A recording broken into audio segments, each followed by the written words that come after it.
Sir, శామ్వేల్ sir ఈ కేసుని handle చేశారట. ఇప్పుడు వాడే ఓ కేసు అయిపోయాడు. సార్ని ఒక పెద్ద వెహికల్ వచ్చి గుద్దటం వల్ల పైనుంచి కిందికి పడిపోయారట. వాడు మందు కొట్టుంటాడు. సార్ అది మందు కొట్టి బండి నడిపితే ఇలాగే జరుగుతుంది. సార్, ఇది చాలా తెలివితోనే. It's an executed one. ఏంటా సిచ్యువేషన్? వాడు చాలా డేంజరస్ అండ్ సైకోపాట్. 15 ఏళ్ల వయసు కంటే చిన్న లైంగికంగా వేధించి చంపేకెళ్లారు, నాకు తెలుసు. ఇంకేమున్నాయి? నాట్ ఓన్లీ దాట్, తను అప్పుడప్పుడు శామ్వేల్ కి ఫోన్ చేశాడట. శామ్వేల్ సార్ లాగా మంచి ట్రాక్ రికార్డు ఉన్న ఒక జెంటిల్మెన్ పోలీస్ ఆఫీసర్ని కొట్టాలని, బాగా టార్చర్ చేయాలని సాడిస్ లాగా తను మాట్లాడిన తీరు రికార్డ్ అయి ఉంది. A man with a brutal brain. అప్పుడప్పుడు ఫోన్ చేసి శామ్వేల్ సార్ని టార్చర్ చేస్తూ ఉండేవాడట. I have a strong feeling Samuel sir తన ప్లేస్ని కనిపెట్టి ఉండొచ్చు. కానీ ఏం చేస్తాం, మందు కొట్టి బండి నడిపి చనిపోయాడు. సార్, కొత్త మర్డర్ గురించి నాకు కొన్ని అనుమానాలున్నాయి. ఓకే, చెప్పు. సార్, మర్డర్ జరిగిన స్థలం, బాడీని తీసుకొచ్చిన బండి ఉంటుంది కదా, ఆ బండిని కనిపెట్టామంటే మనం ఆ కిల్లర్ని పట్టుకోవచ్చు. ఎక్కడ చూసినా సీసీటీవీ కెమెరాలు ఉన్న ఈ కాలంలో అదంత కష్టమైన పనేం కాదు. వెరీ గుడ్, కూర్చో. Thank you sir. సార్, ఈ ప్రాంతంలో ఉన్న సీసీటీవీ కెమెరాలన్నీ నేను చూశాను. 1518 బండ్లను నేను చూశాను. బాడీ తెచ్చిన బండి కూడా ఉండొచ్చు కదా, ఆటో దగ్గర నుంచి లారీ వరకు. దాంట్లో ఏది? అది తెలియలేదు సార్, కనిపెట్టాలి. నిజంగానే నువ్వు మూర్ఖుడివా లేక మూర్ఖుడిలా నటిస్తున్నావా? అయ్యో సార్, నేనెందుకు నటిస్తాను, అపార్థం చేసుకోకండి. నేను సిన్సియర్గానే పనిచేస్తూ ఉన్నాను సార్.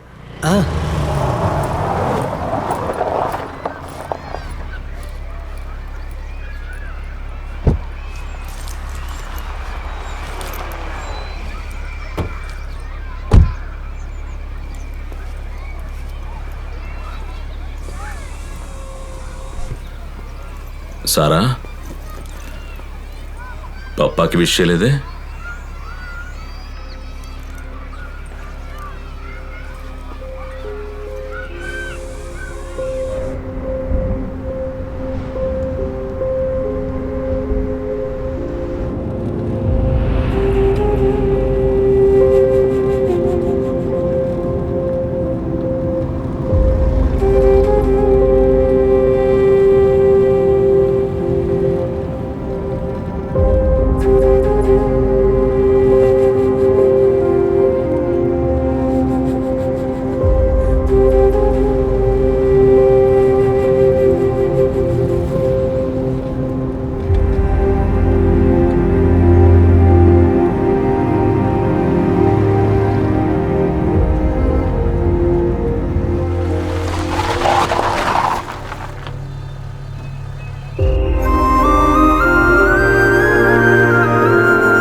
ఎక్కడు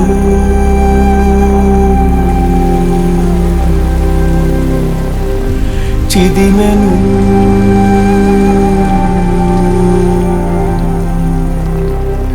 నిద్రలోన ఆగిన కలల చితులు, గుండెలోన తాకిన అలల సునామీ, దూరమై దూరమై నొప్పితో ప్రతిరోజు చీకటే.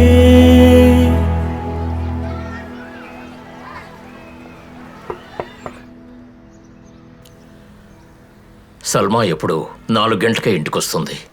మేమిద్దరం జాబ్కి వెళ్ళిపోతాం. మేమిద్దరం తిరిగి ఇంటికి రావడానికి సాయంకాలం 6 అవుతుంది. ఇంటికి వచ్చి చూస్తే అమ్మాయి లేదు. అంతేకాదు, మార్నింగ్ స్కూల్ బస్సులో కూడా లేదు. ఎక్కడ మిస్సింగ్ అయిందో తెలియడం లేదు. మీ కూతురుతో ఫ్రెండ్స్ మిస్బిహేవ్ చేయడం కానీ, ఫోన్లో చాటింగ్ కానీ ఏదైనా ఉందా? అలాంటివేవీ జరిగినట్టు లేదు. స్కూల్ బస్ స్టార్ట్ అవడానికి ముందు కూర్చున్న వాళ్లలో తను లేకపోతే బస్ డ్రైవర్ మీకు కాల్ చేసి ఇన్ఫార్మ్ చేసి ఉండాలి కదా. చాలాసార్లు వాళ్ళు నన్ను పిలిచారు, నేనే అటెండ్ చేయలేదు. ఓ, చాలా బాగుంది. అనుమానాస్పదంగా మీకు ఏదైనా అనిపిస్తే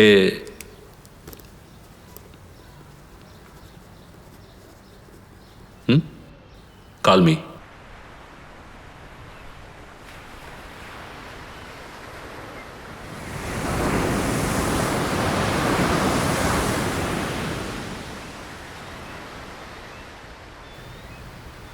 సారా, నీ మీద పప్పాకి మమ్మీకి ఎంత ప్రేమ ఉందో తెలుసు కదా. ఈ లోకంలో నీకంటే మాకెవరున్నారు? ఇలా ఉండకూడదని డాడీని చెప్పానుగా. నేను తట్టుకోలేకపోతున్నాను తల్లి. నా సారా నాకు మళ్ళీ తిరిగి రావాలి.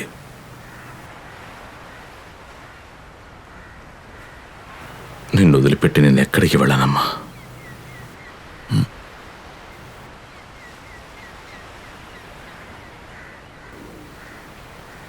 సారా, ఎవడు వాడు? ఆ రోజు అక్కడ ఎవడు?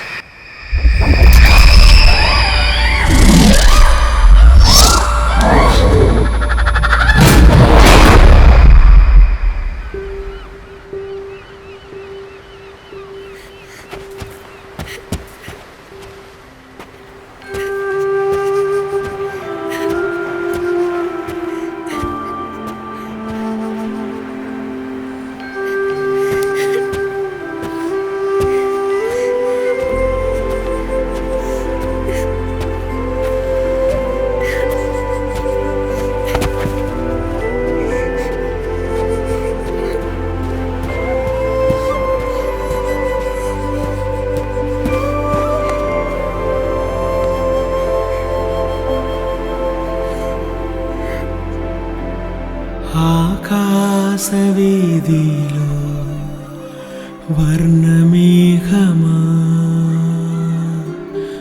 మాయమయ్యే నీవు ఎలనే. ఆకాశవీధిలో చందమామవి తిరిగి రావే మళ్ళీ. నువ్వే ఇంత బాధపడితే మీ అమ్మ నాన్న ఎంత బాధపడతారు? ఇలా చూడు, ఇక్కడున్న వాళ్లలోనే మీ అమ్మ బెస్ట్ డాక్టర్. నీకు బాగాలేనందువల్ల మీ అమ్మ సరిగా పనిచేయలేకపోతుంది. సారా, నేను చెప్పేది అర్థమవుతోందా? నువ్వు ఎంతో బ్రిలియంట్వి. నీకెన్నో కళలుండుంటాయి. మేల్కోగానే మనం వాటన్నిటిని మర్చిపోతాంగా. అలాగే సారా దీన్ని కూడా మర్చిపోవాలి. అమ్మా నాన్న సంతోషంగా చూసుకోవాలి. మీ నాన్న గురించి ఆలోచించావా? నువ్వంటే నాన్నకెంత ప్రేమో తెలుసుగా. నాకు తెలుసు, అమ్మా నాన్న ఎక్కువ కష్టపడుతున్నారు. పప్పా నా బెస్ట్ ఫ్రెండ్.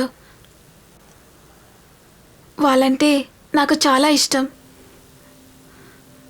నాకు భయం. అందరి మీద నన్ను టార్చర్ చేశారు. ఎస్కేప్ అవ్వడానికి చూశాను. నా నోరు గట్టిగా పట్టుకున్నారు. ఎక్కువగా హింసించారు. నా యూనిఫామ్ని చింపారు. నా క్రాస్ చైన్ లాగేశారు. భయపడిపోయాను. పప్ప చెప్తున్నారు నీకేం కాలేదని. ఇప్పుడు కూడా భయంగా ఉంది. పప్ప పక్కన లేకపోతే అమ్మా నాన్న పనికి వెళ్ళాలి కదా. నేను చూశాను డాడీ ఏడ్చింది.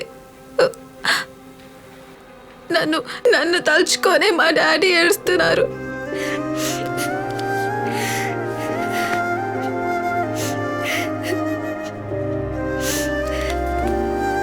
లేదండి, నేను ఏడాను.